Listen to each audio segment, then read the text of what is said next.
Well, have you ever wondered why economists can't be stand-up comedians? It's because they put the dismal in dismal science. Now, talking about dismal, let's shift our gaze towards the recent economic events. Now picture this.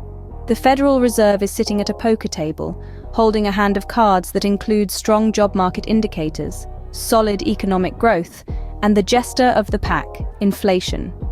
According to the CME FedWatch tool, there's a whopping 97.1% chance that the Fed is not going to fold just yet, with a rate cut. Fed Chair Jerome Powell, who seems to have taken a leaf out of a seasoned poker player's book, is keen on waiting for more evidence of sustained economic progress. It's like waiting for the punchline of a really long joke. But with the GDP growth cooling down, and inflation performing a high jump over the 2% target, it seems the punchline might just be on us. Now don't get me wrong.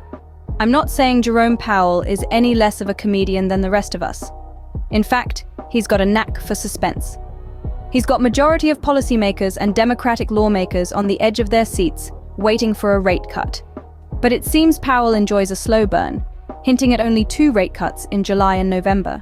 And in the world of cryptocurrencies, the plot thickens. As the Fed prepares to raise interest rates, Bitcoin did the electric slide, sliding down a significant 4.5%. Ethereum, on the other hand, played it cool, staying stable while Dogecoin decided to be the life of the party, surging 10%. Meanwhile, the Federal Reserve is like that overzealous gym instructor, raising the bar for the 4th time in a row, and just like at the gym, not everyone's happy about it.